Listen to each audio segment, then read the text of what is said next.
Hello everyone, commerce अध्ययन में हम देखने वाले हैं इस वीडियो में कॉस्ट अकाउंटिंग जो आपका बीकॉम और बीबीए का सब्जेक्ट है, उसमें जो आपका चैप्टर है प्रोसेस कॉस्टिंग। इसका हम प्रैक्टिकल क्वेश्चन नंबर 8 डिस्कस करेंगे। बात करेंगे प्रोसेस कॉस्टिंग और अदर इंपॉर्टेंट चैप्टर्स की, तो उन पर वीडियोस आपको चैनल पर मिल जाएंगे। तो कॉस्ट अकाउंटिंग की जो प्लेलिस्ट है उसको ज़रूर एक बार देखिएगा। मैंने सारे इंपॉर्टेंट टॉपिक्स को उनकी थ्योरी के साथ साथ उनके प्रैक्टिकल क्वेश्चंस को भी करवाया है, तो ज़रूर देखिएगा, आपको वहाँ से हेल्प हो जाएगी। प्लेलिस्ट का लिंक आपको डिस्क्रिप्शन बॉक्स में मिल जाएगा, आप आसानी से जाकर उन वीडियोस को देख सकते हैं। देखते हैं क्वेश्चन नंबर 8 में क्या है। और इसके टॉपिक की अगर हम बात करें तो आपका जो टॉपिक है वो है abnormal loss and abnormal gain. ठीक है, कि जब कभी भी प्रोडक्शन होता है ना, तो एक्चुअल आउटपुट के अकॉर्डिंग हमें चेक करना होता है कि इंट्रोड्यूसिंग जो यूनिट्स थी उसके कंपैरिजन में आपको लॉस हो रहा है या फिर आपको गेन हो रहा है। ठीक है, एबनॉर्मल गेन होता है उसको हम एबनॉर्मल इफेक्टिवनेस भी बोलते हैं बच्चे। ठीक है, याद रखिएगा क्या बोलते हैं, एबनॉर्मल इफेक्टिवनेस भी आप उसे बोलते हैं। क्वेश्चन देखते हैं। From the following information given prepare process account 1000 units at the rate of ₹40 per unit were introduced in process first। यहाँ पे प्रोसेस फर्स्ट है, सिर्फ एक ही प्रोसेस है यहाँ पर, और यहाँ पर जो इंट्रोड्यूसिंग यूनिट्स हैं बच्चे वो है 1000 यूनिट्स, और उसका जो रेट है वो है ₹40 पर यूनिट के अकॉर्डिंग। ठीक है, तो ये इसको आप इनपुट यूनिट्स भी बोल सकते हैं और इंट्रोड्यूसिंग यूनिट्स भी बोल सकते हैं। चलिए, लेबर कॉस्ट की बात करें, वो हुआ आपका है ₹5000, material is ₹20,000, production overhead is ₹3500।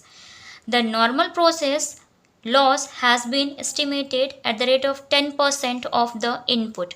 देखिए, जो इनपुट यूनिट्स थे ना, इनपुट यूनिट्स जो अभी हमने डिस्कस की ऊपर 1000 यूनिट्स जो हैं, उस यूनिट का 10% क्या हो गया है, लॉस हो गया है, वेस्ट हो गया है। ठीक है, आप समझ रहे हैं ना, ये लॉस हुआ है। And which can be sold at the rate of ₹10 per unit. और ये जो 10% लॉस हो गया इनपुट यूनिट्स का, वो सेल भी हो गया है कितने में, ₹10 पर यूनिट के अकॉर्डिंग सेल हो गया। ठीक है, actual production was 920 units. Actual production जो हुआ at the end of the production, जो पता चला कि हाँ कितना यूनिट्स बनी हैं, कितनी यूनिट्स बन पाई, तो वो बन पाई हैं 920 यूनिट्स बच्चे। अब आपको यहाँ पे फाइंड करना है कि ऐसे में एबनॉर्मल लॉस होगा या एबनॉर्मल इफेक्टिवनेस आएगी। ठीक है, टॉपिक समझ में आ गया होगा। क्वेश्चन को सॉल्व करेंगे और इसके लिए हम लेंगे एक A4 साइज पेपर। अभी हम इसको करते हैं सॉल्व, तो वीडियो के साथ इन तक बने रहिएगा, आपको अच्छे से ये जो क्वेश्चन है समझ में आ जाए। बनाएंगे प्रोसेस फर्स्ट अकाउंट बच्चा। ठीक है, फॉर्मेट मालूम है, अकाउंट जो बनता है आपका यहाँ पर टी शेप अकाउंटिंग हम फॉलो करते हैं। तो उसके लिए आप बनाते हैं क्या, पर्टिकुलर का कॉलम, ठीक है, यूनिट का कॉलम, अमाउंट का कॉलम, फिर पर्टिकुलर क्रेडिट साइड, फिर units column, then amount column बच्चे। ठीक है, ये आपका अमाउंट कॉलम हो गया। प्रॉपर दिखना चाहिए क्वेश्चन आपको। चलो चलिए, पर्टिकुलर हो गया आपका ये, ठीक है, यूनिट, अमाउंट, फिर particular credit side, then amount, unit. पहले यूनिट होता है ताकि थोड़ा सा इजी हो जाए, क्योंकि यहाँ पे पहले यूनिट गिवन होती है ज़्यादातर और फिर अमाउंट गिवन होता है।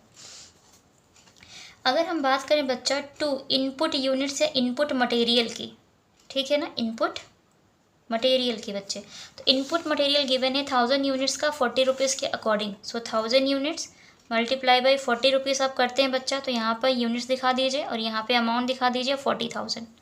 क्लियर हो गया इतना। चलिए वापस से एक्सपेंसेस पे आ जाते हैं, क्या क्या खर्चे हुए इसके लिए।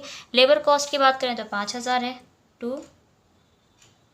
लेबर ₹5000 बच्चे। ठीक है, मटेरियल की बात करें तो 20,000, एक और यहाँ पे कुछ मटेरियल यूज़ हुआ प्रोडक्शन के लिए ₹20,000 का। Then production overhead is your ₹3500, तो वो भी ले लीजिएगा। To production overhead is your ₹3500 बच्चे। क्लियर हो गया इतना पॉइंट। हमने सारे एक्सपेंसेस दिखा दिया, जो जो चीज़ें यहाँ पर उन्होंने ली हैं। लास्ट में बात करेंगे वेस्टेज की। तो नॉर्मल प्रोसेस लॉस जो हो गया है ना, इसमें नॉर्मल लॉस हुआ इनका 10% इनपुट यूनिट्स का बच्चे। ठीक है, तो इसको हम इधर दिखाते हैं, नॉर्मल लॉस है तो आप इसको यहाँ पर दिखाइए, नॉर्मल लॉस इनपुट यूनिट्स, यही है ना आपका जो इनपुट मटेरियल है, इसकी यूनिट है 1000। ठीक है बच्चे, तो यही हुई। तो जब आप इसका 10% करते हैं तो आता है 100 बच्चा। आ जाएगा इजीली। ठीक है, तो ये यूनिट्स आएंगी आपकी यहाँ पर 100।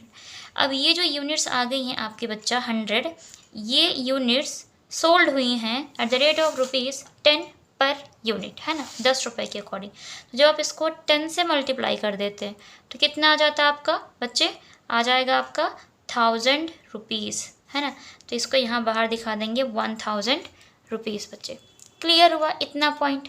चलिए लास्ट में इन्होंने एक्चुअल प्रोडक्शन की बात की है, जो कि कितना आया था, 920 आया था। तो एक्चुअल आउटपुट, तो हम उसको लास्ट में ही तो लिखते हैं ना, आपको याद होगा, तो बाई आउटपुट 920 यूनिट्स बच्चे। अब इसका अमाउंट आपको कैलकुलेट करना होगा, तो आप कैसे करेंगे कैलकुलेट। अब मेन पॉइंट यही होता है कि आप इसका अमाउंट कैसे कैलकुलेट करेंगे और कैसे आप पता करेंगे कि आपको एबनॉर्मल इफ़ेक्टिवनेस आई है या एबनॉर्मल लॉस आया है। ठीक है बच्चा, पहले तो आप यूनिट्स को ऐड कर लो आपस में। चलिए इतना काम कर लेते हैं, इसको ऐड करेंगे इस साइड यूनिट्स को, तो कितना आ जाएगा, यह आएगा आपका 1020 यूनिट्स बच्चे। कितनी, 1020 यूनिट्स। अब अगर हम इस साइड की बात करें बच्चा, इस साइड की, तो यहाँ पर तो सिर्फ 1000 यूनिट्स दिख रही हैं ना आपको, कितनी दिख रही हैं, 1000 यूनिट्स दिख रही हैं। दैट मीन्स कि क्रेडिट साइड की जो यूनिट्स हैं वो ज़्यादा हैं। तो यहाँ पर अगर क्रेडिट साइड ज़्यादा है, तो जब कोई भी क्रेडिट साइड ज़्यादा होगा तो वो आएगी आपकी एबनॉर्मल गेन या फिर एबनॉर्मल इफेक्टिवनेस। तो वो हम यहाँ पर शो करेंगे, इधर कम है तो इधर ही तो आप शो करोगे, टू एबनॉर्मल गेन या फिर इफ़ेक्टिवनेस भी हम इसको बोलते हैं। मैंने जो थ्योरी वाला वीडियो करवाया है उसमें आपको डिटेल में समझाया है कि ये क्या होते हैं और कैसे फाइंड होते हैं। तो यहाँ पर भी प्रैक्टिकल क्वेश्चन में भी समझ लीजिए इसको कैसे कैलकुलेट करते हैं आप। तो अब आपको क्या करना है, इसकी यूनिट तो डिफ्रेंशिएट करिए, कितने का डिफरेंस है, 1020 यूनिट्स इस साइड पे हैं, 1000 यूनिट्स इस साइड पे हैं, लेस करेंगे तो आपका 20 यूनिट का डिफरेंस आ जाएगा बच्चे। टोटल यूनिट से अकाउंट को हम क्लोज करते हैं। अब बात आती है कि इसका अमाउंट हम कैसे फाइंड करें।